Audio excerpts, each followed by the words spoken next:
Everywhere I go, I see his face. This is an unboxing of HoloWare workstation. இந்த workstation made in Indiaங்க.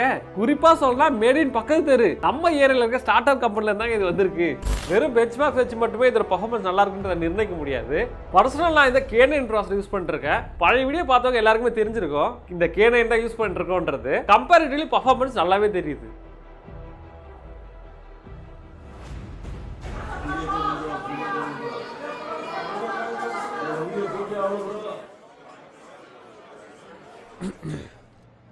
சரி soldiers, இது சாத்தியம்னா நான் தயார்.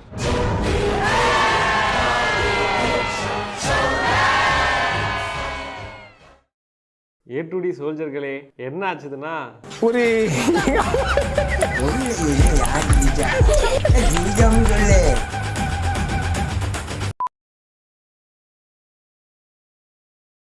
அதாவது கொஞ்ச நாளைக்கு முன்னாடி HoloWare அப்படின்ற ஒரு விஷயம் வந்து பயங்கர ட்ரெண்ட்லாம் ஆகல. நிறைய பேர் அதை பற்றி வீடியோ போட ஆரம்பிச்சாங்க, நிறைய பேர் அதை பேச ஆரம்பிச்சாங்க. அதுக்கப்புறம் என்ன ஆச்சுதுன்னா கமெண்ட்லையும் சரி, சோஷியல் மீடியா ஹேண்டல்ஸ்லையும் சரி, ஈவன் என் ஃபோன் நம்பர் வச்சிருக்க சில சப்ஸ்கிரைபர்ஸும் சரி ஃபோன் பண்ணியே வந்து இதை பற்றி நீங்கள் பேசுங்க ப்ரோ, அந்த அளவுக்கு இது எக்ஸாஜரேட் பண்ணுற அளவுக்கு இது ஒர்த்தா அப்படின்ற மாதிரிலாம் கேட்டீங்க. இன்னைக்கு இந்த வீடியோ என்ன பார்க்க போகிறோம் அப்படின்னு சொல்லிட்டு பார்த்தீங்கன்னா, உண்மையாகவே அந்த HoloWare ஒர்த்தா, நாம பே பண்ற அமௌண்ட் அண்ட் மற்ற யூடியூப் வீடியோஸ்ல எக்ஸாஜரேட் பண்ற மாதிரி உண்மையாவே அவ்வளவு விஷயம் அதுல இருக்கா, அண்ட் அது ரொம்ப ரொம்ப இனோவேட்டிவா, என்ன முக்கியமா அது i9ஓட அதிகமா பெர்ஃபார்ம் பண்ணுமா, இந்த மாதிரி நிறைய மித்ஸ் அண்ட் மூட நம்பிக்கைகள் நிறைய சுத்தி வந்துட்டு இருக்கு அண்ட் நிறைய ஃபால்ஸ் ப்ரோபகண்டாவும் இருக்கு. ஸோ இந்த விஷயத்தை பத்திலாம் நாம ப்ராப்பர் ஃபேக்ட் அண்ட் பெஞ்ச்மார்க்ஸோட பேச போறோம். ரொம்ப பேச வீடியோக்குள்ள வரலாம். நான் உங்க பிசி தான், இது உங்க டெக் ஸ்டூடண்ட்ஸ். இப்படியே பேசிட்டு இருந்தா என்னட்ட அர்த்தம், எது பெருசு அடிச்சு காட்டு.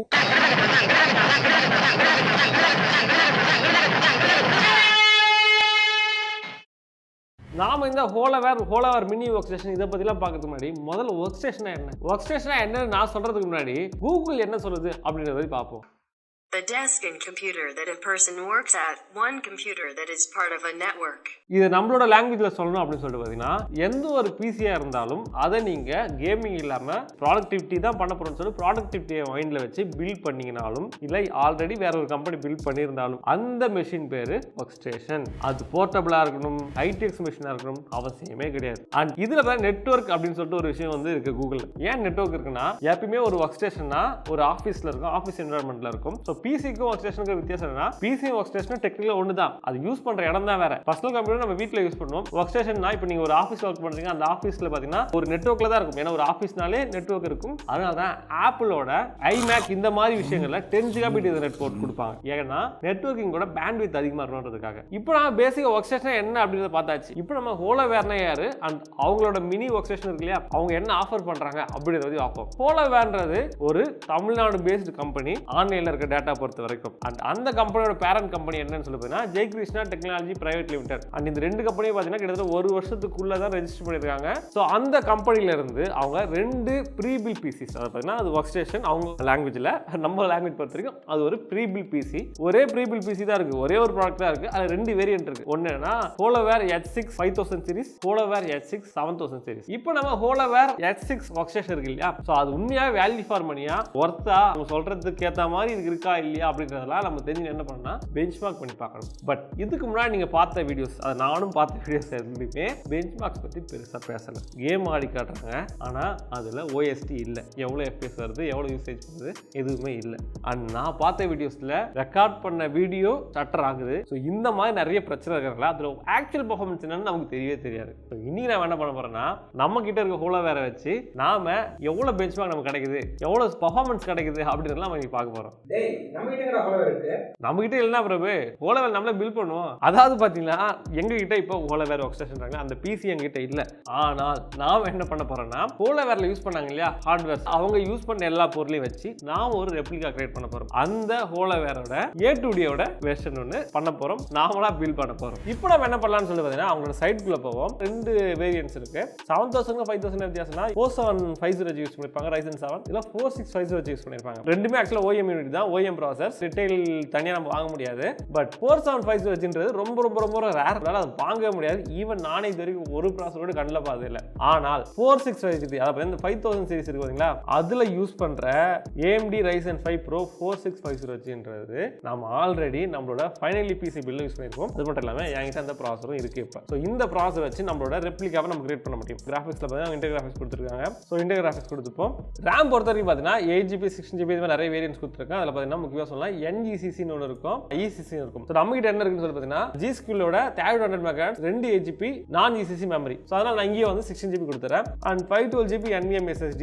இந்த XPGயோட S11 Pro 512GB NVMe SSD இருக்கு. ஏன்னா மற்ற வீடியோஸ்ல அவங்க என்ன சொல்லியிருந்தாங்கன்னா 3200 MB/s வந்து ஸ்பீட் ரேட் இருக்கும்னு சொன்னாங்க. நம்ம கிட்ட இருக்கிற SSDல இந்த SSDல அந்த அளவுக்கு ட்ரான்ஸ்ஃபர் ரேட் இருக்கும். இது பார்த்தீங்கன்னா NVMe SSD தான். அண்ட் கடைசியாக வந்து ஆப்ரேட்டிங் சிஸ்டம் கொடுத்துறாங்க. Windows 10 Pro போட்டிங்கன்னா உங்களுக்கு எக்ஸ்ட்ரா நீங்கள் பே பண்ணுற மாதிரி OSக்கு. பட் OS நம்ம வந்து ட்ரையல் வெர்ஷன் யூஸ் பண்ணிக்கலாம். ஸோ இப்போ பார்த்தீங்கன்னா நமக்கு பார்த்தீங்கன்னா கிட்டத்தட்ட 81,863 ரூபா வருது. இப்போ உங்களுக்கு ஓரளவுக்கு சீப்பாக இருக்கு அப்படின்னு தோன்ற மாதிரி இருக்கலாம். இங்கே தான் ஒரு வில்லங்க இருக்கு. நீங்கள் என்ன பண்ணால் ஆட் டு கார்ட் கொடுங்க. கீழே வந்தீங்கன்னா GST 18% போட்டு மொத்தமாக உங்களுக்கு 96,598 கிட்டத்தட்ட 1 lakh. இந்த ப்ரீ பில்ட் பிசியான இந்த ஒர்க் ஸ்டேஷன் பார்த்தீங்கன்னா நமக்கு கிட்டத்தட்ட 1 லட்சம் ரூபாய்க்கு இருக்கு. அண்ட் இந்த பிசி நம்ம சூஸ் பண்ணுவோம், நம்ம மதர் போர்டு சூஸ் பண்ணவே இல்லை. அவங்க ஒரே மதர் போர்டு தான் யூஸ் பண்ணுறாங்க. Gigabyteோட X570i RS Pro Wi-Fi ITX mother board. நம்ம கிட்ட இப்போ அந்த ITX மதர் போர்டு இல்லை. ஸோ இதுதான் பார்த்தீங்கன்னா நம்ம யூஸ் பண்ண போகிற மதர் போர்டு. அவங்க யூஸ் பண்ண ITX வெர்ஷனோட ஃபுல் ATX வெர்ஷன். இதில் வந்து பர்ஃபார்மன்ஸ் கம்மியாக இருக்குமா ப்ரோ, அவங்களுக்கு அதிக பர்ஃபார்மன்ஸ் நீங்கள் கம்மியாக காட்டுற போறீங்கன்னு கேட்பீங்க. அப்படிலாம் இல்லை. அதில் 6+2 ஃபேஸ் VRM தான் இருக்கும். பட் இதில் 12+2 ஃபேஸ் இருக்கும். அப்படின்னா பார்த்தீங்கன்னா டபுள் மடங்கு கிட்டத்தட்ட. ஸோ எப்படி பார்த்தாலுமே இந்த மதர் போர்டு அதை விட அதிகமான கேப்பபிளான மதர் போர்டு தான். கடைசியாக இந்த ஹோலோவேர்ல இன்னும் மிச்சம் இருக்கிறது என்ன அப்படின்னு சொல்லுவாங்க, கேபினட்டும் SMPS. கேபினட்றது அவங்களோட கஸ்டம் கேபினட் அவங்களே வந்து ரெடி பண்ணி ஒன்று வச்சிருக்காங்க. அது நமக்கு தேவை கிடையாது. ஏன்னா கேபினட்டும் பர்ஃபார்மன்ஸ் என்ன சம்பந்தம், நம்ம வந்து டெஸ்ட் பெஞ்ச் தான் பில்ட் பண்ண போறோம். பட் SMPS ஒன்று இருக்கு இல்லையா, அவங்க பார்த்தீங்கன்னா டிஃபால்ட்டாவே நமக்கு என்ன பண்றாங்கன்னா 750 வாட் கோல்டு SMPS தான் யூஸ் பண்றாங்க. ஸோ அந்த மாதிரி அது ஈக்குவல் நம்ம என்ன SMPS போறோம்னா Gigabyteோட AP750GM அப்படின்ற இந்த gold certified fully modular SMPS என்கிட்ட இப்போ ஸ்டுடியோ அவைலபிள் இருக்கு. ஸோ அதனால இதை யூஸ் பண்றேன். இப்போ பார்த்தீங்கன்னா அந்த ஹோலோவேரோட ஸ்பெக்கும் நாம இப்போ பில்ட் பண்ற ரெப்ளிகாவோட ஸ்பெக்கும் சிமிலரா தான் இருக்கு. ஸோ இப்போ நமக்கு எல்லா பொருளும் கிடைச்சாச்சு. ஸோ இப்போ நம்ம என்ன பண்ண போறோம், பில்ட் பண்ண போறோம்.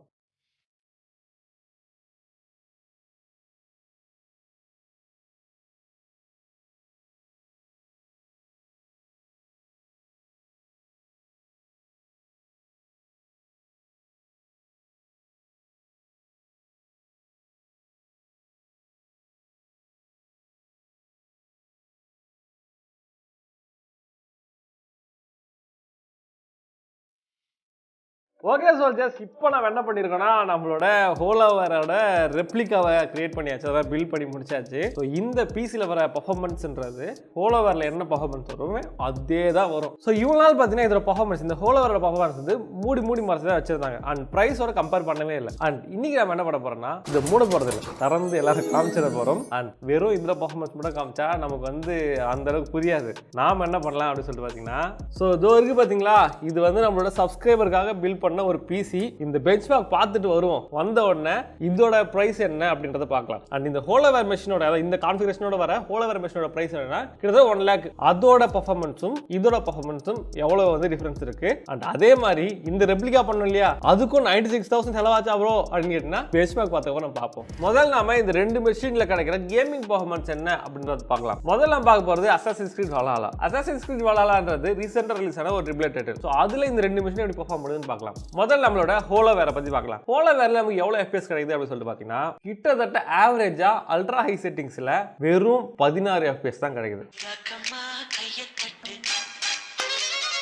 ஸோ 16 FPSன்றது பிளேபிளான்னு கேட்டீங்கன்னா கண்டிப்பாக கிடையாது. ஸோ நீங்கள் ஸ்க்ரீனில் பார்க்குற வீடியோலேயே தெரியும் எந்த அளவுக்கு ஷட்டர் ஆகுது அப்படின்றது. ஸோ இதில் நீங்கள் வர OST செக் பண்ணிங்கன்னா எந்த அளவுக்கு மேக்ஸிமம் FPS கிடைச்சிருக்கு, மினிமம் FPS கிடைச்சிருக்கு, அண்ட் ஆவரேஜாக எவ்வளோ இருக்கு, எவ்வளோ VRAM யூஸ் பண்ணது, RAM யூஸ் பண்ணது, GPU அண்ட் CPU யூட்டிலைஸ் ஆகுது, இது எல்லாமே நீங்கள் பார்க்கலாம். ஸோ பெஞ்ச் மார்க்னா இப்படி தான் பண்ணணும். OST போட்டால் தான் உங்களுக்கு எவ்வளோ வருதுன்னு தெரியும். எல்லா வீடியோலும் பண்ணணும் உங்களுக்கு தெரியும், நம்ம வீடியோ பார்க்குற எல்லாருக்குமே. சரி, ஓகே, நம்ம அடுத்த மெஷின் போவோம். அது என்னன்னா நம்மளோட சப்ஸ்கிரைபர் பிசி. இதை விட கம்மியான வேலையில் இருக்கிற ஒரு பிசி, 96,000 என்னப்பா ஹோலோவேர் நமக்கு வந்து வெறும் 16 FPS தான் கொடுக்குது. ஆனா இது எவ்வளவு கொடுக்கும்? ஒரு 10 கொடுக்கும் அப்புறம் போய். I think so.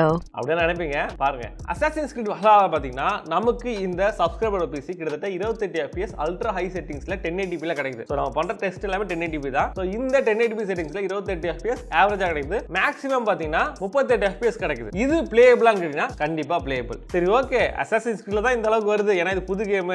நம்ம கொஞ்சம் பழைய கேம் போலாமே. GTA 4 போவோமா? ஏன்னா GTA 5 கிடைக்கலையா? சோ GTA 4 போவோம். GTA 4 பொறுத்த வரைக்கும் நம்மளோட ஹோலோவேர் ரெப்ளிகா எந்த அளவுக்கு பெர்ஃபார்ம் பண்ணுது அப்படின்னு சொல்லி பாத்தீங்கன்னா மேக்ஸ்ட் அவுட் செட்டிங்ஸ்ல 1080p ல நமக்கு 16 FPS ஆவரேஜ் வருது. இது மேக்ஸிமம் இல்ல ஆவரேஜ் FPS. 16 FPS ஆவரேஜ்ன்றது அகைன் பிளேயபிளான்னு கேட்டீங்கன்னா கண்டிப்பா கிடையாது. 1080p ல மேக்ஸ் அவுட் செட்டிங்ஸ்ல உங்களால GTA 4 இதுல விளையாடவே முடியாது. அது 2008 ல வந்த கேம் தானே? ஆமா, கிட்டத்தட்ட எத்தனை வருஷம் ஆகுது? 13 வருஷம் பழக்கமா? அட கடவுளே, 13 வருஷம் பழக்கமா இதுல வர மாட்டேங்குது. அகைன் இதுவே வேலைக்காவல, இது வேலைக்காவா அப்படின்னு கேட்டீங்கன்னா அதையும் நம்ம பார்ப்போம். நம்மளோட சோல்ஜருக்காக பில்ட் பண்ண பிசி நமக்கு GTA 4 எவ்வளவு FPS வருதுன்னு சொல்லிட்டு பாத்தீங்கன்னா கிட்டத்தட்ட 80 FPS ஆவரேஜா கிடைக்குது. சில சமயங்கள்ல 100 FPS மேலவும் போயிட்டு வருது ஃப்ரேம் ரேட். சோ இது பாத்தீங்கன்னா பிளேயபிளான்னு கேட்டீங்கன்னா வேற லெவல் பிளேயபிள். கண்டிப்பா இந்த கேம் வந்து நீங்க 60 FPS ல என்ஜாய் பண்ணி கேம் ஆடலாம் GTA 4. இப்போ நம்ம 2 கேம் டெஸ்ட் பண்ணியாச்சு. இப்போ நம்ம உண்மையான டெஸ்ட்டுக்கு போவோம். Cyberpunk 2077. Wait to up, samurai. Cyberpunkல பாத்தீங்கன்னா நம்மளோட ஹோலோவேர் ஒர்க் ஸ்டேஷன் நமக்கு எந்த அளவு பெர்ஃபார்மன்ஸ் கொடுக்குது அப்படின்னு சொல்லி பாத்தீங்கன்னா மேக்ஸ் அவுட் செட்டிங்ஸ்ல 1080p ல நமக்கு வர FPS கவுண்ட் 9. ஆமா பிரபு, 9 தான் வந்துச்சு. நான் என்ன பண்றது? சோ 9 FPS தான் வருது அல்ட்ரா மேக்ஸ் அவுட் செட்டிங்ஸ்ல. இது பிளேயபிளான்னு கேட்டா கண்டிப்பா உங்களுக்கே தெரியும். கொஞ்சம் 25 கீழ இறங்கினாலே பிளேயபிள் கிடையாது. 30 வந்தா ஓகே, 40 எல்லாம் ஓகே, 60 வந்தா தான் பக்கா. சோ இது அன்பிளேயபிள். Cyberpunkல இந்த ஒர்க் ஸ்டேஷன் இந்த அளவுக்கு திணறும் போது இந்த நார்மல் PC, அதுவும் நம்ம சோல்ஜருக்காக பில்ட் பண்ண PC எந்த அளவுக்கு பெர்ஃபார்ம் பண்ணோம் அப்படின்றதை பார்ப்போம். Cyberpunkல நமக்கு கிட்டத்தட்ட 25 FPS கிடைக்குது. 25 FPS பிளேயபிளான்னு கேட்டா ஓகே, பிளேயபிள் தான். கொஞ்சம் பார்டர்ல இருக்கு, பட் பிளேயபிள். சோ கடைசியா நம்ம ஒரு கேம் டெஸ்ட் பண்ணிருக்கோம். இந்த கேம் பார்த்தா எங்களுக்கு ஒரு பயங்கரமா ட்விஸ்டான கேம். சோ நாம டெஸ்ட் பண்ண போற கேம்ல இந்த ஒர்க் ஸ்டேஷன் பெர்ஃபார்ம் பண்ண பெர்ஃபார்மன்ஸ் என்ன அப்படின்னு சொல்லிட்டு பாத்தீங்கன்னா வெறும் 5 FPS. அதாவது நீங்க இப்ப பாத்துட்டு கேம் வந்து பாத்தீங்கன்னா Red Dead Redemption 2 நமக்கு வந்த ஃப்ரேம் ரேட் வெறும் 5 தான். வெறும் 5 FPS பிளேபிளான்னு கேட்டீங்கன்னா பிளேபிள் இல்ல, வாட்சபிள் கிடையாது. ஒரு செகண்டுக்கு வெறும் 5 போட்டோ தான் நீங்க உங்க மானிட்டர்ல பாப்பீங்க. சோ 5 போட்டோன்றது நார்மல் நீங்க போன் கேமரால 5 போட்டோ ஈஸியா எடுக்க முடியும். சோ ரொம்ப ரொம்ப ரொம்ப ரொம்ப மோசமான ஒரு பெர்ஃபார்மன்ஸ் தான். அண்ட் நம்மளோட சோல்ஜரோட PC எந்த அளவுக்கு பெர்ஃபார்ம் பண்ணிருக்கு அப்படின்னு சொல்லிட்டு பாத்தீங்கன்னா கிட்டத்தட்ட ஆவரேஜா நமக்கு 33 FPS கிடைக்குது. 33 FPSன்றது உண்மையாவே பிளேயபிள். இப்போ நம்ம கேமிங் பெஞ்ச்மார்க்ஸ் வந்து பார்த்தாச்சு. கேமிங்க்கு இந்த ஹோலோவேர் ஒர்க் ஸ்டேஷன் ரெப்ளிகா வந்து வேலைக்காக நமக்கு தெரிஞ்சு போச்சு. இப்போ நீங்க ஒன்னு கேட்கலாம், ப்ரோ இது ஒர்க் ஸ்டேஷன் தானே ப்ரோ, ப்ராடக்டிவிட்டி தான் செக் பண்ணணும், ஏன் ப்ரோ கேமிங் செக் பண்றீங்க, அதை வச்சு இதை வந்து நம்ம ட்ரீட்மெண்ட் பண்ண முடியாது ப்ரோ அப்படின்னு சொல்லி கேட்பீங்க இல்லையா? ஸோ அதுக்காக தான் நம்ம இப்போ என்ன பண்ண போறோம்னா ப்ராடக்டிவிட்டி பார்க்க போறோம். ப்ராடக்டிவிட்டியை பொறுத்த வரைக்கும் நம்ம எப்பவும் போல நம்ம வந்து சினி பெஞ்ச்ல இருந்து போவோம். சினி பெஞ்ச்ன்றது என்னன்னு சொல்லுவீங்கன்னா ஒரு சிந்தெட்டிக் பெஞ்ச்மார்க் டூல். ஒரு 3D சீனை வந்து ஒரு சிங்கிள் ஃப்ரேம் வந்து ரெண்டர் பண்ணும். இந்த சினி பெஞ்ச்ல பாத்தீங்கன்னா உங்களுக்கு cine bench R15, R20 and R23 இந்த எல்லா பெஞ்ச்மார்க்கிங்லயுமே ஒர்க் ஸ்டேஷனுக்கு பாத்தீங்கன்னா அதுதான் நல்லா பெர்ஃபார்ம் பண்ணிருக்குன்னு சொல்லலாம்னு நினைச்சாலும் அப்படி பண்ணல. அதை விட இந்த சப்ஸ்கிரைபரோட சோல்ஜரோட PC தான் வந்து நல்லா பெர்ஃபார்ம் பண்ணிருக்கு. ஏன்னா இதுல யூஸ் பண்ணுற ப்ராசஸர் 3600, இதுல யூஸ் பண்றது 4650G. நீங்க கேட்கலாம் ப்ரோ 4000 சீரிஸ் தானே, அப்ப அதுதானே அதிகமா பெர்ஃபார்ம் பண்ணுன்ட்டு. கண்டிப்பா இல்ல, இது ஒரு APU. சோ அதுலயே பாத்தீங்கன்னா இன்டெகிரேட் கிராபிக்ஸ் இருக்கும். அதனால பாத்தீங்கன்னா டை லேஅவுட்டா டிஃபரெண்டா இருக்கும் இதை விட. அண்ட் அதர் திங் என்ன அப்படின்னு சொல்லிட்டு பாத்தீங்கன்னா அதுல கேஷ் மெமரி கம்மி அண்ட் 3600ல கேஷ் மெமரி அதிகம். ஸோ இதெல்லாம் வேணா அவங்க சிங்கிள் கோர் பர்ஃபார்மன்ஸும் மல்டி கோர் பர்ஃபார்மன்ஸும் கொஞ்சம் அதிகமாக கிடைக்கிறது வாய்ப்பு இருக்கு. இதுக்காக ப்ராடக்ட்ல நம்ம எப்பயே பார்க்குற விஷயம் என்னன்னா வீடியோ ப்ரொடக்ஷன். ஸோ இப்போ நீங்க இந்த ஒர்க் ஸ்டேஷனை வாங்கி வீடியோ எடிட்டிங் பண்ண போறீங்க, இன்கேஸ் நீங்க வந்து போட்டோ ஸ்டுடியோ வச்சிருக்கீங்க, அதில் நீங்க வீடியோ எடிட்டிங் பண்ணணும் அப்படின்னு நினைக்கிறீங்கன்னா இந்த ஹோலோவேர் ஒர்க் ஸ்டேஷன் வேலைக்கு ஆகுமா அப்படின்றத பார்க்கணும் இல்லையா? அது நம்ம என்ன பண்ணா ப்ரீமியர் ப்ரோல டெஸ்ட் பண்ணுவோம், பெஞ்ச்மார்க் பண்ணுவோம். ஸோ ப்ரீமியர் ப்ரோல உங்களுக்கு ஏற்கனவே தெரியும் டைம்லைன் பர்ஃபார்மன்ஸ் ஒன்று இருக்கு, ரெண்டரிங் பர்ஃபார்மன்ஸ் ஒன்று இருக்கு. முதல்ல நம்ம டைம்லைன் பர்ஃபார்மன்ஸ் பார்க்கலாம். டைம்லைன் பர்ஃபார்மன்ஸை பொறுத்த வரைக்கும் ஹோலோவேர் ஒர்க் ஸ்டேஷன்ல நிறைய இடத்துல ஷட்டர் ஆகுது, டைம்லைன்ல ப்ராப்ளம் இருக்கு. ஆனால் நாம பில்ட் பண்ண நம்மளோட சப்ஸ்கிரைபர் PCல எந்த இடத்துலயுமே நான் எந்த ஒரு ஷட்டருமே பார்க்கல. உங்களுக்கு ஸ்கிரீன்ல தெரியும் ஷட்டர் எந்த இடத்துல வருது, ரெண்டுமே எந்த அளவுக்கு பெர்ஃபார்ம் பண்ணுதுன்றத ஸ்கிரீன்லயே நீங்க பார்க்கலாம். ஸோ 3600 யூஸ் பண்ற நம்மளோட சப்ஸ்கிரைபர் PC நல்லாவே பெர்ஃபார்ம் பண்ணுது டைம்லைன் பெர்ஃபார்மன்ஸ்ல. பட் இந்த ஒர்க் ஸ்டேஷன் இந்த APU யூஸ் பண்ற நம்மளோட ஹோலோவேர் ரெப்ளிகா ஒர்க் ஸ்டேஷன் இருக்கு இல்லையா, ரொம்பவே திணறுது சில இடங்கள்ல. இப்போ நம்ம ரெண்டரிங் பெர்ஃபார்மன்ஸ் பத்தி பார்க்கலாம். Run.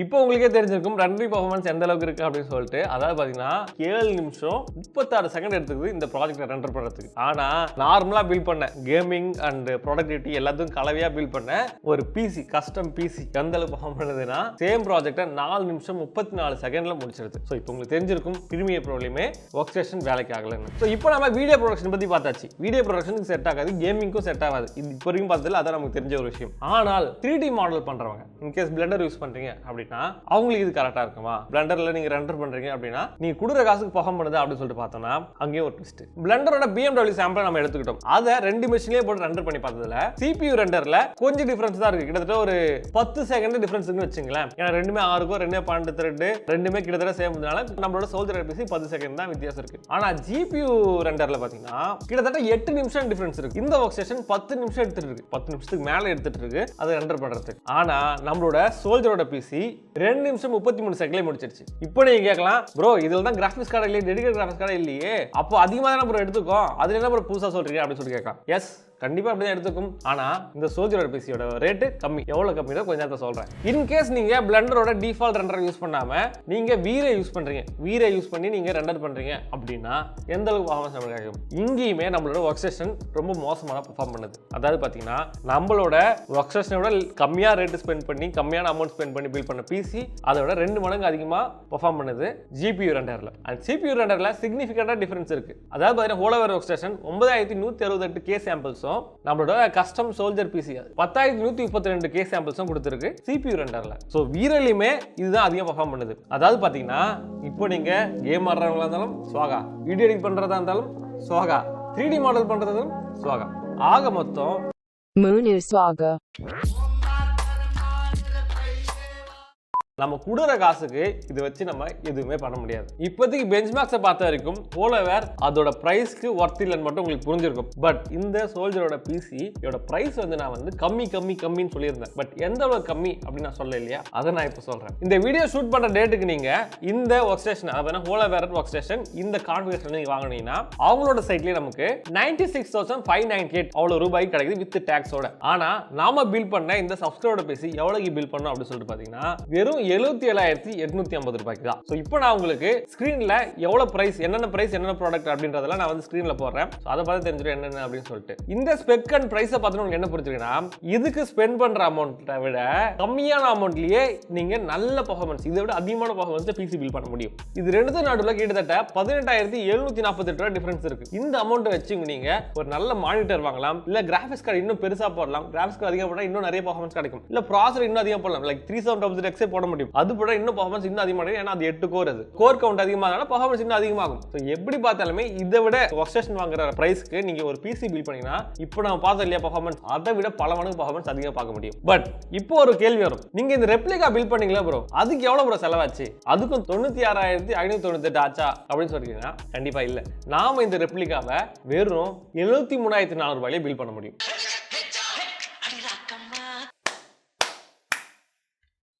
ஸோ இப்போ புரியும் உங்களுக்கு இது ஏன் ஒர்த் இல்லை அப்படின்னு சொல்லிட்டு. நீங்க ஒர்க் ஸ்டேஷன்ற பேர்ல அந்த குட்டி பெட்டி டப்பா பிசியை நீங்க ரொம்ப ரொம்ப ரொம்ப ரொம்ப ரொம்ப காசு அதிகமாக கொடுத்து வாங்குறீங்க, அது ஒர்த்தாங்கன்னா கண்டிப்பா இல்லை. அண்ட் இன்னொரு விஷயம், நான் இதுக்கு முன்னாடி ஏற்கனவே சொன்ன மாதிரி அந்த ஒர்க் ஸ்டேஷன்ல நிறைய கான்ஃபிகரேஷன் மிஸ்டேக்ஸ் இருக்கு. அதுல முக்கியமான விஷயம் என்னன்னா SMPS. இந்த கான்ஃபிகரேஷன் வெறும் கிராஃபிக்ஸ் கார்டு கூட இல்லை, அதுக்கு நீங்க 750 வாட் போறது ஒர்த்தாங்கன்னா சுத்த வேஸ்ட். ஏன்னா 750 வாட்டுக்கான யூசேஜ் அங்க இல்லை. நீங்க கிட்டத்தட்ட ஒரு 350 வாட் தான் நீங்க யூஸ் பண்ணீங்கன்னு நினைக்கிறேன் எனக்கு தெரிஞ்சு. ஸோ 350 வாட் யூசேஜ் இருக்கிற ஒரு பிசிக்கு நீங்க 750 வாட் SMPS போடணும். ஏன் கோல்டு சர்டிபிகேட் எதுக்காக உங்களுக்கு தேவைப்படுது? தேவையே கிடையாது. ஒன்னு SMPS, இன்னொன்னு mother board. So mother board அவங்க XY70 சிப்செட் யூஸ் பண்ணுவாங்க, அது ITX வெர்ஷன் யூஸ் பண்ணுவாங்க. ITX வெர்ஷன் ஏன் யூஸ் பண்ணாங்கன்னா ஃபார்ம் ஃபேக்டர் சின்னதா இருக்கணும்ன்றதுக்கு ITX யூஸ் பண்ணுவாங்க. Okay fine. ஆனா XY70 ஏன் யூஸ் பண்ணிருக்காங்க அப்படின்னா ECC மெமரி சப்போர்ட் வேணும்ன்றதுக்காக. இந்த ECC பத்தி நான் அப்புறம் பேசுறேன். அந்த XY70 சிப்செட் வச்சு நீங்க பெர்ஃபார்மன்ஸ் உங்களுக்கு அதிகமா கிடைக்குமா கேட்டா கண்டிப்பா இல்ல. அப்புறம் எது நீங்க XY70 சிப்செட்டை நீங்க மணி ஸ்பெண்ட் பண்ணணும்? இந்த சேம் ஒர்க் ஸ்டேஷன்ல வர பெர்ஃபார்மன்ஸை இந்த அளவுக்கு ஸ்பெண்ட் பண்ணாதான் உங்களுக்கு கிடைக்கும் அப்படிலாம் கிடையாது. நீங்க இதை விட கம்மியா ஸ்பெண்ட் பண்ணியே உங்களால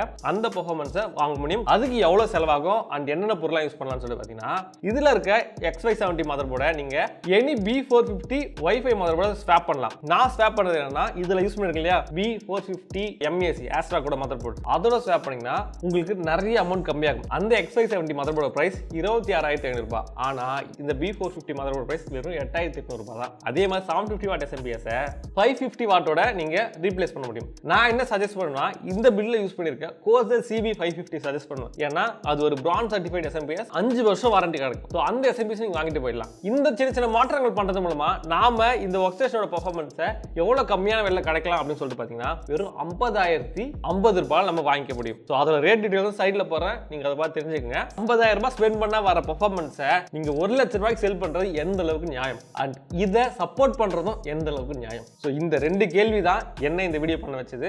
அது முக்கியமான விஷயம் நம்மளோட சப்ஸ்கிரைபர்ஸ். நீங்க சொல்லினா தான் இந்த வீடியோ பண்ண, இல்லை பண்ணிட மாட்டேன். நான் சொன்ன காம்பனன்ஸ் வச்சு இந்த ஒர்க் ஸ்டேஷனை பில்ட் பண்ணினா வெறும் 50,000 வரும்னு சொன்னேன் இல்லையா? ஸோ அந்த 50,000 மீதி பார்த்தா கிட்டத்தட்ட ஒரு 50,000 இருக்கு, 46,000 சம்திங் இருக்கு இல்லையா? அந்த 40,000 சம்திங்ல நீங்க இன்னொரு பிசியே பண்ணலாம். அது மாதிரி 2 பிசி 2 ஒர்க் ஸ்டேஷன் பண்ணிக்கலாம். அப்படி இருந்தா எதுக்கு நீங்க வாங்கணும்? பட் இதுல உங்களுக்கு ஒரு கேள்வி இருக்கும். அது என்னன்னா இவ்வளவு ஒர்த்தே இல்லைன்றீங்க, ஆனா ஏன் ப்ரோ பெரிய பெரிய யூடியூபர்ஸ் எல்லாருமே இந்த பிசி இந்த ஒர்க் ஸ்டேஷனை சூப்பரா இருக்குன்னு சொன்னாங்க அப்படின்றது தானே? அதுக்கு ஒரே ஒரு பதில் தான் ப்ரொமோஷன். யூடியூப்ல நீங்க 2 வகையா சம்பாதிக்கலாம். ஒன்னு AdSense ரெவென்யூ. நீங்க பாக்குற வீடியோல உங்களுக்கு ஆட் வருது இல்லையா? ஸோ அந்த ஆடை பார்த்துக்கிறது மூலமா கூகுளே நமக்கு ஒரு அமௌண்ட் தருவாங்க. இன்னொன்று நாமளே ஒரு ஆடை வந்து நம்ம யூடியூப் வீடியோவில் பண்றது. நீங்க நம்ம சேனலில் பார்த்தீங்கன்னா AMD கூட ஸ்பான்சர் பண்ணிருப்போம் ரீசென்ட் டைம்ஸ்ல. ஸோ அதுக்கு பார்த்தீங்கன்னா AMD நமக்கு பே பண்ணுவாங்க. அதே மாதிரி CD Cafes அவங்களுமே நமக்கு பே பண்ணுவாங்க. ஆனால் இந்த எல்லா வீடியோஸுமே இன்க்ளூட்ஸ் பெய்ட் ப்ரொமோஷன் அப்படின்ற ஒரு எம்பளம் ஒன்று உங்களுக்கு சைடில் வரும். அது மட்டும் இல்லாமல் நான் எல்லா வீடியோலும் சொல்லுவேன் sponsored by AMD, sponsored by CD Cafes, sponsored by தான் சொல்லுவேன் தவிர எதுலையுமே நானே சொல்றேன்னு சொல்லவே மாட்டேன். ஆனா நீங்க பார்த்த எந்த வீடியோலையுமே அப்படி யாருமே சொன்னது இல்லை. ப்ரோ அவங்க ஸ்பான்சர் வீடியோ தான் பண்ணாங்க அப்படின்றது நீங்க எப்படி சொல்றீங்க அப்படின்னு சொல்லி கேட்கலாம். ஆக்சுவலா அது ரிவ்யூ கூட கொடுத்திருக்கால அப்படின்ற கேள்வி எனக்கு வந்தது. ஆனா நான் ஒரு வீடியோல பார்த்தேன், அதுல இருக்க ஒரு யூடியூபர் ப்ரோமோ கோட் கொடுத்திருக்காரு. நானுமே CD Cafesல ப்ரோமோ கோட் கொடுப்பேன். அதை பார்த்தீங்கன்னா A2D யூஸ் பண்ணுங்க உங்களுக்கு ஆஃப் வரும்னு சொல்லிட்டு. அந்த கோட் எதுக்காக அப்படின்னு சொல்லிட்டு பார்த்தீங்கன்னா உங்களுக்கு ஆஃப் கிடைக்கிறது மட்டும் இல்ல, நம்ம சேனல் மூலமா எத்தனை பேர் அந்த கீயை வாங்குறாங்கன்றத ட்ராக் பண்றதுக்கு தான் அந்த கோடு. ஸோ அதே மாதிரி தான் அந்த சேனல் மூலமா எத்தனை பேர் அந்த பிசியை பர்ச்சேஸ் பண்றாங்கன்றத ட்ராக் பண்றதுக்கு தான் அந்த கோடும் அந்த கம்பெனி கொடுத்திருப்பாங்க. அப்படியோ இந்த வீடியோஸ் எல்லாமே பெய்ட் ப்ரொமோஷன் இல்ல, சொந்த காசுல தான் வாங்கி நான் இந்த வீடியோ பண்ணேன். அப்படி இல்லைன்னா அந்த கம்பெனி எனக்கு ரிவ்யூ கொடுத்தாங்க அப்படின்னு சொன்னா டெக் சேனல்ஸ்க்கே டெக்னாலஜி தெரியலன்னு தான் அர்த்தம். ஒரு விஷயத்தை பத்தி எக்ஸாஜரேட்டட் சொல்றதுக்கு 2 வாய்ப்பு இருக்கு. ஒன்னு அது பெய்ட் ப்ரொமோஷனா இருக்கணும், அப்படி இல்லனா டெக் சேனல்ஸ்க்கே டெக்னாலஜி தெரியலன்னு இருக்கணும். அண்ட் இன்னொரு விஷயம் என்னன்னா இந்த வீடியோ பண்ண எல்லாருமே ஒரே ஸ்கிரிப்ட் யூஸ் பண்ண மாதிரி ஒரே பேட்டர்ன்ல அட்வான்டேஜ் மட்டும் தான் சொல்லியிருப்பாங்க. அதுவும் ஏன்? அது மட்டும் இல்லாம இவ்வளவு டெக் சேனல்ஸ் கேட்டாங்க இல்லையா ரிவ்யூ பண்ண சொல்லி, ஸ்பான்சர்ஷிப் பண்ண சொல்லி, நம்மள மட்டும் கேட்காம இருப்பாங்க. நமக்கு ஒரு மெயில் வந்து நீங்க யாரோ எனக்கு வந்து ரிவ்யூ விட்டோ ஸ்பான்சர் வீடியோ தரல அதனால நான் பேசுறேன்னு சொல்ல முடியாது. அது மட்டும் இல்லாம முக்கியமான விஷயம்னா அந்த கம்பெனியோட பேரண்ட் கம்பெனியான Jai Krishna technology private limited எங்க வீட்ல இருந்து 10 கிலோமீட்டர் டிஸ்டன்ஸ்ல இருக்கு. ரொம்ப தூரமா இல்ல, ஈவன் சைக்கிள் கூட போய் கேட்க முடியும். அது மட்டும் இல்லாம என்கிட்ட இவ்வளவு பொருள் இருக்கு, நான் ஏன் அதுக்காக போய் கேட்க போறேன்? எனக்கு அதுக்கான அவசியமே கிடையாது. ஓகே சோல்ஜர்ஸ், இப்போ உங்களுக்கு புரிஞ்சிருக்கும் இந்த ஹோலோவேர் ரிலேட்டடா எந்தெந்த மோசடி நடக்குது, என்னென்ன தப்பு நடக்குது, என்னென்ன மிஸ்லீட்ஸ் நடக்குதுன்னு தெரிஞ்சிருக்கும். சோ இப்போ நம்ம என்ன பார்க்கலாம் அப்படின்னு சொல்லி பாத்தீங்கன்னா, நான் இதுக்கு முன்னாடி ரிலீஸ் ஆன ஹோலோவேர் வீடியோஸ் பார்த்திருந்தேன் இல்லையா? சோ அதுல என்ன பிரச்சனைகள் இருக்கு, என்னென்ன அதுல முக்கியமான பிரச்சனை, ஏன்னா அதெல்லாம் முக்கியமா ரொம்ப ரொம்ப தப்பு அப்படின்ற ஒரு விஷயம் இல்லையா? அது என்னன்றத பார்ப்போம். முதல்ல மேட் இன் இந்தியா. ஆக்சுவலா ஹோலோவேர் ஒர்க் ஸ்டேஷன்றது மேட் இன் இந்தியா கிடையாது, அசம்பிள்ட் இன் இந்தியா சொல்லலாம். ஆனா மேட் இந்தியா சொல்ல முடியாது. ஏன்னா அவங்க வாங்குறது ப்ராசஸர் AMD கிட்ட இருந்து வாங்குறாங்க, மதர் போர்ட் ஜிகாபைட் கிட்ட இருந்து வாங்குறாங்க, SSD RAM-லாம் பாத்தீங்கன்னா வேற ஏதோ OEM கிட்ட இருந்து வாங்குவாங்க. பட் அது ரிவீல் இன்னும் பண்ணல, ரிவீல் பண்ணா அதுவும் நமக்கு தெரிஞ்சிடும். அதே மாதிரி SMPS-ம் வேற ஒருத்தங்க கிட்ட இருந்து வாங்குவாங்க. சோ எல்லாமே வெளியே இருந்து வாங்கி அதை ஃபிக்ஸ் பண்ணி தான் கொடுக்குறாங்க தவிர இவங்க எதுவும் மேனுஃபேக்சர் பண்றது இல்ல.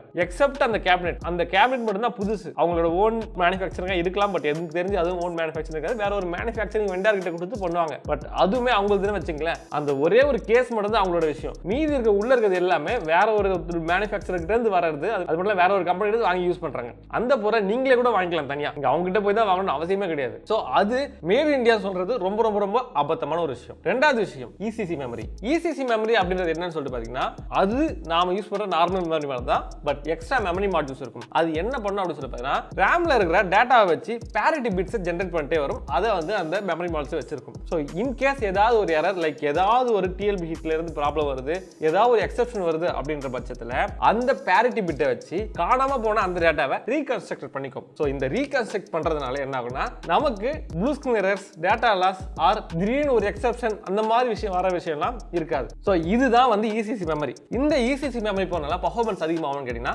கண்டிப்பா இல்ல. நான் பார்த்த வீடியோல பெர்ஃபார்மன்ஸ்ல ப்ராப்ளம் வருமான்னு கேட்டீங்கன்னா இதுல பாத்தீங்கன்னா அதுதான் ECC மெமரி கொடுத்துருக்காங்க அந்த மாதிரி சொல்லியிருந்தாங்க. பட் ECC மெமரி போனால் பர்ஃபார்மன்ஸ் அதிகமாகும்னு கேட்டிங்கன்னா ஆகாது. ஆனால் பர்ஃபார்மன்ஸ் கம்மியாகும். ஏன்னா நீங்கள் பேரிட்டி பிட் ஜென்ரேட் பண்ணுறீங்களா, அது ரீகன்ஸ்ட்ரக்ட் பண்ணணும். அது மாதிரி நான் ECC மெமரி யூஸ் பண்ணுறதை விட ECC மெமரி யூஸ் பண்ணிங்கன்னா உங்களுக்கு பர்ஃபார்மன்ஸ் லாஸ் கண்டிப்பாக இருக்கும். இதுதான் ஃபேக்ட். அது மட்டும் இல்லாமல் ECC மெமரி பற்றி பேசும்போது இன்னொரு விஷயம் சொல்லியிருப்பாங்க. அது என்னன்னா, இது பார்த்தீங்கன்னா இன்டெல்ல வந்து X7 ப்ராசர் தான் ஒர்க் ஆகும், Xenon ப்ராசர் தான் ஒர்க் ஆகும் அப்படின்னு சொல்லிட்டு. ஆக்சுவலாக அந்த ப்ராசரே கிடையாது. அவங்க மென்ஷன் பண்ண வேண்டியது என்னன்னா Xeon ப்ராசர் தான் அவங்க தெரியாம X7 Xenon சொல்றாங்க. இது மாதிரி ப்ரொனன்சியேஷன் தப்பா சொல்ல தப்பு கிடையாது. ஆனா சைடுல ஸ்டார் போட்டு அது கரெக்டான ப்ரொனன்சியேஷன் நீங்க போறது நல்லது. மூணாவது விஷயம், ஒர்க் ஸ்டேஷனுக்கு அவங்க கொடுத்த டெஃபினிஷன். ஒர்க் ஸ்டேஷன்ன்றது ஏற்கனவே சொன்ன மாதிரி நீங்க ப்ராடக்ட் மைண்ட்ல வச்சு பில்ட் பண்ற பிசி தான் ஒர்க் ஸ்டேஷன். இந்த மாதிரி போர்ட்டபிலிட்டி இருக்கிறது ஒர்க் ஸ்டேஷன் கிடையாது. நீ போர்ட்டபிளுக்காக ஒரு பிசி பில்ட் பண்ணா அது பேர் ITX பில்ட்னு பேரு. அதன் பத்தி ஆல்ரெடி வீடியோ போட்டு ஐக்கலுக்கு செக் பண்ணி பாருங்க. அடுத்தது, இந்த வீடியோ பண்ணவங்க எல்லாருமே இந்த ஹோலோவேர் ஒர்க் ஸ்டேஷன்ல வர பர்ஃபார்மன்ஸ் அவங்க வச்சிருக்க பிசியோட பர்ஃபார்மன்ஸ் விட அதிகமா கிடைக்குது அப்படின்னு தான் சொல்லியிருந்தாங்க. இதுக்கு சாத்தியம் இருக்கா அப்படின்னு சொல்லிட்டீங்கன்னா இது ரெண்டு சாத்தியம் இருக்கு. ஒன்னு, இந்த ஹோலோவேர் நல்லா பர்ஃபார்ம் பண்ணணும். அது இல்லைன்னு இந்த வீடியோ பார்த்து தெரிஞ்சிருக்கும். இல்லைன்னா இன்னொரு பாசிபிலிட்டி இருக்கு. அது என்னன்னா அவங்களோட பிசி பர்ஃபார்மன்ஸ் ரொம்ப கம்மியா கொடுக்குற ஒரு பிசி யூஸ் பண்ணிருக்கலாம். ரெண்டாவது பாசிபிலிட்டிக்கு ஒரு வாய்ப்பு இருக்கு இல்லையா, அது உண்மையா அப்படின்னு சொல்லிட்டீங்கன்னா கண்டிப்பா இல்ல. அது என்ன ஆதாரத்தோட சொல்றேன். ஹோலோவேர் வீடியோ பண்ணதுல ஒருத்தர் என்ன சொல்லியிருந்தாருன்னா, Cinebench R23 ஸ்கோர்ல இது i9 நல்லா பர்ஃபார்ம் பண்ணுது அப்படின்னு சொல்லியிருப்பாரு. பட் அந்த i9ன்றது i9 9880H, அதை பாத்தீங்கன்னா அது ஒரு H சீரிஸ் ப்ராசர். தட் மீன்ஸ் அது வந்து ஒரு மொபைல் ப்ராசர், லேப்டாப்ல இருக்க ப்ராசர். ஒர்க் ஸ்டேஷன் நீங்க சொல்றீங்களா, அந்த சோ கால்ட் ஒர்க் ஸ்டேஷன் இருக்க ப்ராசரை எப்படி நீங்க ஒரு மொபைல் ப்ராசரோட கம்பேர் பண்ண முடியும்? அதை வந்து லேப்டாப் ப்ராசரோட கம்பேர் பண்ண முடியும். லேப்டாப் ப்ராசர் ஒரு 45 வாட் தான் இருக்கும், இது 65 வாட். இதை நீங்க வால் சாக்கெட்ல கனெக்ட் பண்றீங்க, அதை பேட்டரியில கனெக்ட் பண்றீங்க. ஸோ ரெண்டுத்தையும் கம்பேர் பண்ண முடியாது அண்ட் கம்பேர் பண்ணக்கூடாது. ரெண்டாவது விஷயம், அதே வீடியோவில் அவர் சொல்லியிருப்பாரு, பர்ஃபார்மன்ஸை வச்சுலாம் முடிவு பண்ண முடியாது, நம்ம யூஸ் பண்ணி பார்த்தா தான் தெரியும். நானே பார்த்தா பர்சனலாக வந்து i9 ப்ராசர் யூஸ் பண்ணுறேன், நீங்கள் பழைய ரூம் டூர் வீடியோ பார்த்து தான் தெரிஞ்சிருக்கும் அப்படின்னு சொல்லியிருந்தாரு. அந்த பழைய ரூம் டூர் வீடியோ பார்க்கும்போது அவருக்கு யூஸ் பண்ணுற ப்ராசர் என்ன அப்படின்னு சொல்லியிருந்தா i9 9900K. இந்த ப்ராசர் வச்சு நம்ம ஒரு பிசி பில்ட் பண்ணியிருக்கோம், வீடியோவும் இருக்கு. ஸோ அந்த ப்ராசரோட பர்ஃபார்மன்ஸ் இதை விட Cinebench R23 கிட்டத்தட்ட 2000 ஸ்கோர்ஸ் வந்து அதிகமாக கிடைக்கும். அதை பார்த்தீங்கன்னா இதை விட இல்லை, அவங்க யூஸ் பண்ண 4750G. ஏன்னா ஹோலோவேர் அவங்களுக்கு கொடுத்த யூனிட்ன்றது 4750G யூஸ் பண்ற Ryzen 7 யூனிட், அது 8 கோர் ப்ராசர். சோ அந்த ப்ராசரை விடவே i9 9900Kன்றது அதிகம் பெர்ஃபார்ம் பண்ணும். கிட்டத்தட்ட 12000 ஸ்கோர்ஸ் வந்து அதிகமா கொடுக்கும் Cinebench மல்டி கோர் பெர்ஃபார்மன்ஸ்ல R23ல. சோ இதுலயே தெரியுது அவங்க சொன்னது பொய்ன்னு. ஏன் ப்ரோ பொய் சொல்றீங்க? அண்ட் இன்னொரு முக்கியமான ஃப்ளா ஒன்று இருக்கு, அப்கிரேடபிலிட்டி. அதாவது பார்த்தீங்கன்னா அந்த ஹோலோவேர் ஒர்க் ஸ்டேஷனை நீங்க என்ன வேணா அப்கிரேட் பண்ணிக்கலாம் அப்படின்ற மாதிரி சொல்லுவாங்க. அந்த மாதிரி நீங்க என்ன கார்டு வேணா போட முடியுமா அப்படின்னு சொல்றீங்கன்னா கண்டிப்பா இல்ல. ஏன்னா அந்த சேசிஸ்ன்றது குட்டி சேசிஸ். அந்த குட்டி சேசிஸ்க்குள்ள உங்களால் 3080 போட முடியாது. அது மட்டும் இல்லாமல் அது ஒரு ITX machine, ITX mother board use பண்ணிருப்பாங்க. ஸோ அதில் பார்த்தீங்கன்னா ஒரே ஒரு PCIe போர்ட் தான் இருக்கும், அது PCIe ஸ்லாட் தான் இருக்கும் 16Xல. அதில் தான் நம்ம கிராஃபிக்ஸ் கார்டு கனெக்ட் பண்ணுவோம். ஸோ கிராஃபிக்ஸ் கார்டு வந்து நம்ம கனெக்ட் பண்ணாலே நம்ம வந்து பார்த்தீங்கன்னா PCI ரைசர் வச்சு தான் கனெக்ட் பண்ண வேண்டியது இருக்கும். ஏன்னா அந்த சேசிஸோட ஃபார்ம் ஃபேக்டர் அப்படி. ஸோ அவங்களோட சைட்ல என்ன சொல்றாங்கன்னா வெறும் ஒரே ஒரு கிராபிக்ஸ் கார்டு மட்டும் தான் எங்களால் போட முடியும்னு சொல்லியிருக்காங்க இது வரைக்கும். அது என்னன்னா Nvidiaவோட Quadro P1000 கிராபிக்ஸ் கார்டு. அந்த கிராபிக்ஸ் கார்டு வந்து இன்ன டேட்டுக்கு பார்த்தீங்கன்னா கிட்டத்தட்ட 4-5 வருஷம் ஆகுது. அதை பார்த்தீங்கன்னா அந்த கார்டு வந்த வருஷம் வந்து 2017. அது பாஸ்கல் கார்டு, ஓகேங்களா? இப்போ நம்ம பாஸ்கலுக்கு அப்புறம் வோல்டா, டியூரிங், இப்போ ஆம்பியர்ல இருக்கும். கிட்டத்தட்ட 3 ஜெனரேஷன் வந்து மாறியாச்சு. ஸோ அது எவ்வளவு பழைய கார்டு நீங்க தெரிஞ்சுங்க. அது மட்டும் இல்லாமல் அந்த கார்டோட பர்ஃபார்மன்ஸ் நல்லா இருக்கும், சூப்பராக இருக்கும். குவாட்ரல் சூப்பராக இருக்கும் ப்ரோ அப்படின்னு கேட்டீங்கன்னா கண்டிப்பா இல்லை. அதோட பர்ஃபார்மன்ஸ் இந்த 1650யோட கம்மியாக தான் கிடைக்கும் பிராக்டிக்கலா. அது குவாட்ரல் கார்டுனால சில இடங்களில் மேபி அட்வான்டேஜ் இருக்கலாம். ஆனா அந்த அட்வான்டேஜ் ரியல் டைம் யூஸ்க்கு ஒர்க் ஆகாம கண்டிப்பா யூஸ் ஆகாது. கடைசியா ஒரு முக்கியமான விஷயம், அதாவது ஹோலோவேர் அவங்க கிட்ட கொடுத்த ஸ்கிரிப்ட்ல இருக்கிற ரொம்ப ரொம்ப ரொம்ப தப்பான ஒரு விஷயம் என்ன அப்படின்னு சொல்லுன்னா வாரண்டி. அதாவது அவங்க என்ன சொல்லியிருப்பாங்கன்னா இந்த மாதிரி ஒர்க் ஸ்டேஷன் வாங்குறதுல ஒரு பெனிஃபிட் இருக்கு. அது என்ன அப்படின்னு சொல்லுவாங்கன்னா நீங்க ஒரு பிசி பில்ட் பண்ணினா அது பார்த்தீங்கன்னா ஒரு வருஷம் தான் வாரண்டி கிடைக்கும். ஆனா இதுக்கு பார்த்தீங்கன்னா கிட்டத்தட்ட 3 வருஷம் வாரண்டி தராங்க அப்படின்னு சொல்லிட்டு. பிசி என்ன மொபைலா ப்ரோ 1 வருஷம் வாரண்டி தர? எஸ்எம்பிஎஸ் இருக்கு இல்லையா, இந்த எஸ்எம்பிஎஸ்க்கு 10 வருஷம் வாரண்டி. அண்ட் நாம யூஸ் பண்ற ரேமுக்கு லைஃப் டைம் வாரண்டி இருக்கு. ஸோ 1 வருஷம் எங்க இருக்கு? 1 வருஷம் வாரண்டி வெறும் இந்த கேபினெட்ஸ்க்கு தருவாங்க. அதுவும் எதுக்காகனா முன்னாடி இருக்க அந்த பட்டன்ஸ் அண்ட் சுவிட்சுக்கு தருவாங்க. அண்ட் ஈவன் நீங்க நல்ல சேசிஸ் லைக் NZXT, கோசர் இந்த மாதிரி சேசிஸ் வாங்குனீங்கன்னா உங்களுக்கு கண்டிப்பா 2 இயர்ஸ் மினிமம் வாரண்டியாவது கிடைக்கும். அதுவும் சர்வீஸ் வாரண்டி இல்ல, ரீப்ளேஸ்மெண்ட் வாரண்டியே கிடைக்கும். சோ வாரண்டி 1 இயர்ன்றதுலாம் ஸ்கிரிப்ட்ல இருக்க தப்பு. அந்த தப்பை நீங்க சரி பண்ணிருக்கலாம், நீங்க தப்பு பண்ணீங்கன்னு தெரியல. கடைசியா ஒரு விஷயம், எல்லா சேனல்லையும் பார்த்தேன், எல்லாருமே வந்து போனை பண்ணி போர் அடிக்குதுன்னு சொல்லியிருந்தீங்க. பிசி பத்தி போடலாமா அப்படின்னு சொல்லி கேட்டுருந்தீங்க. கண்டிப்பா பண்ணுங்க, நானும் எதிர்பார்க்கிறேன். பட் தெரிஞ்சுக்கிட்டு பண்ணுங்க. ஓகே சோல்ஜர்ஸ், இந்த வீடியோ பார்க்குற நம்மளோட சோல்ஜர்ஸ் A2D ஆர்மியில் இருக்க சோல்ஜர்ஸ் வந்து உங்களுக்கு தெரியும், நான் சொன்ன விஷயம் உங்களுக்கு ஆல்ரெடி தெரிஞ்சிருக்கும், ஓகேங்களா? ஸோ ஏன் நான் இதை அப்படி சொல்கிறேன்னா, ஏன்னா நீங்கள் தான் இந்த வீடியோ என்ன பண்ண வச்சது. நீங்கள் தான் என்னை வந்து இன்ஸ்டாகிராம் மெசேஜ் பண்ணீங்க, டிஸ்கார்டில் மெசேஜ் பண்ணீங்க, நம்மளோட டீமுக்கு மெசேஜ் பண்ணியிருக்கீங்க. அண்ட் எனக்குமே கால் பண்ணி 2 மணி நேரம்லாம் ஒரு சப்ஸ்கிரைபர் பேசியிருக்காரு. அண்ட் இந்த மாதிரி நிறைய விஷயம் நீங்கள் பண்ணதுனால தான் நான் இந்த வீடியோ பண்ணேன். ஏன்னா இந்த மாதிரி வீடியோ பண்ணி ரொம்ப நாள் ஆச்சு. ஸோ நம்மளோட சோல்ஜர்ஸ் எல்லாருக்குமே தெரியும் டெக்னாலஜினா என்ன, டெக்னாலஜியை எப்படி மிஸ்லீட் பண்ணக்கூடாது, அண்ட் டெக்னாலஜின்றது டெக்னாலஜி. ஹிஸ்ட்ரி பற்றி பேசுறீங்கன்னா நீங்கள் வந்து யூகங்களை வச்சு நீங்கள் பேசலாம். ஆனால் டெக்னாலஜி பற்றி பேசும்போது வெறும் ஃபேக்டை வச்சு மட்டும் தான் பேச முடியும். இதில் யாருமே தப்பு பண்ண முடியாது. தப்பு பண்ண ஈஸியாக கண்டுபிடிச்சலாம். நானும் தப்பு பண்ணாலும் கண்டிப்பாக சப்ஸ்கிரைபர்ஸ் கீழே என்ன கமெண்ட் பண்ணுவாங்க, எனக்கு மெசேஜ் பண்ணுவாங்க, இது தப்பு ப்ரோ அப்படின்னு சொல்லிட்டு. அண்ட் இந்த வீடியோ பார்த்துட்டு எனக்கு எதிர்வினை ஆட்டுறேன்னு சொல்லிட்டு அந்த சைட்லேருந்து யாராவது வந்து ப்ரோ நீங்கள் வந்து ஹோலவர் மிஷினை வாங்காமல் நீங்கள் வந்து நீங்களா ஒன்று போட்டு ஏமாத்திட்டீங்க அப்படின்னு சொல்லி நீங்கள் சொன்னீங்கன்னா உங்களுக்கு டெக்னாலஜி ஒன்று அவங்க ஒழுங்காக சொல்லி தரலாம் அர்த்தம். ஏன் அப்படின்னா ஹோலவேர் ஒன்றும் ஒரு ப்ராடக்ட் மேனுஃபேக்சர் பண்ணி உங்ககிட்ட கொடுக்கல. ஸோ அதனால நீங்கள் வந்து அந்த மிஷின் வாங்கலை அப்படின்னு சொன்னீங்கன்னா அது ரொம்ப ரொம்ப தவறான விஷயம். ஏன்னா அவங்க எங்கே ப்ராசர் வாங்குறோம் அதே இடத்துல நானும் வாங்கியிருக்கேன். ஸோ இதில் வந்து மாற்றத்துக்கு எதுவும் கிடையாது. ஓகே சோல்ஜர்ஸ், உங்களுக்கு இந்த வீடியோ ரொம்ப பிடிச்சுன்னு நினைக்கிறேன். ஸோ நம்ம சோல்ஜர்ஸ் இந்த வீடியோ பிடிச்சிருக்கும். பட் சிலருக்கு அதாவது நம்ம சோல்ஜர்ஸ் இல்லாதவங்களுக்கு சிலருக்கு இந்த வீடியோ பிடிக்காம இருக்க வாய்ப்பு இருக்கு. பட் நான் இது யாரையும் தாக்கணும்னோ தனிநபர் தாக்குதலுக்கோ நான் பண்ணல. ஏன்னா அப்படி பண்ணதா இருந்தால் நான் அவங்களோட ஃபேஸ் காமிச்சோ இல்லை பேர் சொல்லியோ நான் பண்ணியிருப்பேன். எனக்கு அது தேவை கிடையாது. ஒரு இடத்துல டெக்னாலஜி மிஸ்லீட் ஆகுது, அதை சரியா போடும், அவ்வளவுதான். நம்ம சோல்ஜர்ஸே அங்கே இதுக்கு முன்னாடி கமெண்ட் பண்ணியிருக்காங்க. ஸோ அப்படி சொன்னீங்கன்னா நம்ம சோல்ஜர்ஸ் நீங்க குறை சொல்ற மாதிரி இருக்கும். ஸோ நம்ம சப்ஸ்கிரைபர்ஸ் நீங்க குறை சொல்றீங்கன்னா அப்போ வந்து ஒண்ணுமே பண்ண முடியாது. ஸோ அவங்க தான் மக்கள். ஸோ அவங்க தான் சொல்றத நியாயம் போது அதே தான் நானும் சொல்றேன். இதெல்லாம் தவிர்த்துட்டு நான் ஹோலவேர் அப்படின்ற ஒரு கம்பெனிட்ட சொல்ல வேண்டியது ஒன்று தான். இங்க கொண்டு வந்த பிசினஸ் ஐடியா நல்ல ஐடியா தான். நீங்க ஒரு சின்ன சைஸ்ல சின்ன ஃபார்ம் ஃபேக்டர்ல ஒரு ITX 3 பில் பிசியை செல் பண்ணணும், அதை நார்மல் கன்சியூமர்ஸ் கிட்ட கொண்டு போகணுன்றது நல்ல விஷயம் தான். நீங்க ப்ரொமோஷனுக்கு செலவு பண்றதை விட்டுட்டு ப்ராடக்டோட வேல்யூவை கம்மி பண்ணி அதாவது அதோட ரேட்டை கம்மி பண்ணி சேல் பண்ணீங்கன்னா கண்டிப்பா அது நிறைய கன்சியூமர்ஸ் போய் சேரும். அது மட்டும் இல்லாம நிறைய இனோவேஷன்ஸ் கொண்டு வாங்க. வெறும் சேசிஸை மட்டும் மாற்றுறது மூலம் எந்த ஒரு இனோவேஷனும் கொண்டு வர முடியாது. ஸோ புதுசாக ஏதாவது மாற்றுங்க, டெக்னிக்கல் நிறைய விஷயம் பண்ணுங்க, முக்கியமாக வேல்யூ ஃபார் மணி இருக்கா அப்படின்றத செக் பண்ணிக்கங்க. ஸோ இதுதான் நான் உங்ககிட்ட சொல்ல வேண்டிய விஷயம். சரி ஓகே சோல்ஜர்ஸ், உங்களை அடுத்த வீடியோவில் பார்க்குறது வரைக்கும் பாய்.